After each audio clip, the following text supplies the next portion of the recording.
नमस्कार दोस्तों, स्वागत है आपका अपने चैनल दुनिया आपके। दोस्तों, आज के वीडियो में अधिवक्ता और वकील के अंतर को जानेंगे।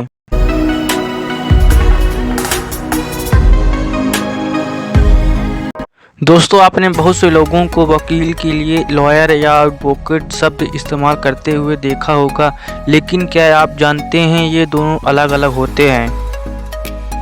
साथियों, अगर कभी आप कोर्ट में गए हों या फिर फिल्मों में देखा होगा कि कोर्ट यानी न्यायालय में कुछ लोग अपने क्लाइंट की ओर दलील देते नजर आते हैं, इन लोगों को कहते हैं वकील। वकील की पहचान होती है काला कोट और वाइट शर्ट। इन वकील को कोई अधिवक्ता भी कहते हैं, लेकिन सबसे ज़्यादा इन्हें लॉयर और एडवोकेट के नाम से जाना जाता है। आपने बहुत से लोगों को देखा होगा कि वकील के लिए लॉयर या एडवोकेट शब्द इस्तेमाल करते हैं, लेकिन क्या आप जानते हैं कि ये दोनों अलग अलग होते हैं। जी हाँ, आप भी यह जानकर हैरान रह गए होंगे कि लॉयर और एडवोकेट दोनों शब्द अलग अलग होते हैं। वैसे तो इन दोनों में ज़्यादा कोई अंतर नहीं होता, लेकिन आपके लिए यह जानना दिलचस्प होगा कि आखिर लॉयर और एडवोकेट में फ़र्क क्या होता है। दोनों शब्द कानून के जानकार के लिए इस्तेमाल किए जाते हैं, लेकिन दोनों में फ़र्क है। ऐसे में जानते हैं कि दोनों में क्या फ़र्क होता है। क्या होता है लॉयर। लॉयर और एडवोकेट दोनों कानून के जानकार होते हैं, लेकिन लॉयर शब्द का इस्तेमाल जनरल नेचर के लिए किया जाता है। यह शब्द उन लोगों के लिए इस्तेमाल किया जाता है जिसने कानून की पढ़ाई की हो। अगर इसे सीधे शब्दों में समझें तो लॉयर वो शख्स हो सकता है जिसने LLB यानी कानून की पढ़ाई की है। हालांकि कि ये आवश्यक नहीं है कि कोई कानून की पढ़ाई किया हुआ शख्स एडवोकेट होता है। किसी लॉयर का काम किसी व्यक्ति को लीगल एडवाइस देना हो सकता है, लेकिन वह किसी के खिलाफ कोर्ट में केस नहीं लड़ सकता है। फिर क्या हो सकता है एडवोकेट।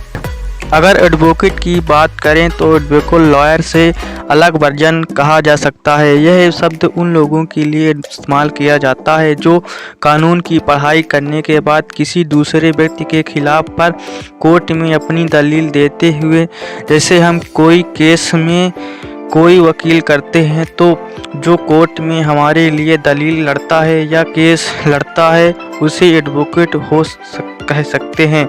यह जरूरी नहीं है कि लेकिन वह एडवोकेट लॉयर भी हो सकता है।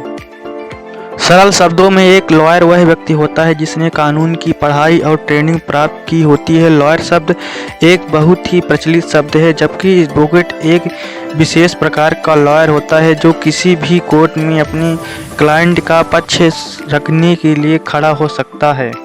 कैसे बनते हैं एडवोकेट। ऐसे में अगर किसी को कानून की पढ़ाई करने के बाद दूसरे के लिए केस नहीं लड़ता है तो वो सिर्फ लॉयर ही रह सकता है। वहीं अगर व्यक्ति किसी और के लिए केस लड़ता है तो वो एडवोकेट होता है। एक तरीके से यह प्रोफेशनल होता है। एडवोकेट बनने के लिए किसी भी लॉयर को बार काउंसलिंग में रजिस्ट्रेशन कराना पड़ता है और उसके बाद बार की परीक्षा पास करनी होती है, जिसके बाद वह शख्स एडवोकेट बन जाता है।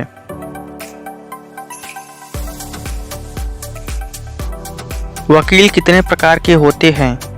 सरकारी वकील, प्राइवेट वकील, जूनियर वकील, सीनियर वकील, वरिष्ठ वकील, फैमिली वकील, लॉयर, जिला एवं हाई कोर्ट का वकील, सुप्रीम कोर्ट का वकील आदि प्रकार के हो सकते हैं। वकील काला कोट क्यों पहनते हैं। साथियों, 1327 में एडवर्ड तृतीय ने वकालत शुरू की थी। उस समय यह बताया गया था कि न्यायाधीशों के लिए एक अलग प्रकार की वेशभूषा बनाई गई, परंतु शुरुआत में वकीलों की वेशभूषा अलग रहन सहन की हुई। सन 1600 के बाद वकीलों की वेशभूषा में बदलाव लाया गया। सन 1637 में वकीलों और न्यायाधीशों के लिए वो काले रंग की वेशभूषा तैयार की गई थी। तब से यह माना जाता है कि वकीलों और न्यायाधीशों को काले रंग की वेशभूषा प्रदान की गई थी। भारत देश जब स्वतंत्र हुआ तब उसके बाद हमारा संविधान बना। संविधान बनने के बाद सन 1961 में हमारे न्यायाधीशों और वकीलों के लिए एक नियम बनाए गए जिसमें वकीलों को काले रंग का कोट पहनना अनिवार्य किया गया। दोस्तों अब हम बात करते हैं इस हार से जुड़े कुछ बातों के बारे में। भारत में यह तो सन 1961 में आया था, परंतु यह विदेशों में बहुत पहले से ही चलता आ रहा है।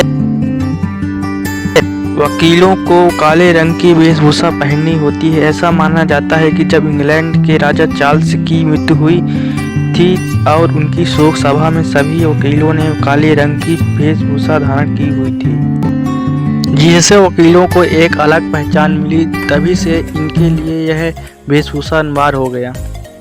क्या आपको पता है कि काला रंग गर्मी को सोख लेता है? जब दो वकील आपस में कोर्ट में लड़ रहे होते हैं तो उनके शरीर से गर्मी निकलती है और यह काले रंग का कोट उनके शरीर से निकलने वाली गर्मी को सोख लेता है और उनके शरीर को अधिक क्षमता देता है। दोस्तों आज के लिए बस इतना ही, मिलते हैं अगले वीडियो में। दोस्तों ये वीडियो आपको कैसा लगा कमेंट बॉक्स में अवश्य बताएं। चैनल को सब्सक्राइब, वीडियो को लाइक शेयर कमेंट करना न भूलें। धन्यवाद। जय हिंद, जय भारत।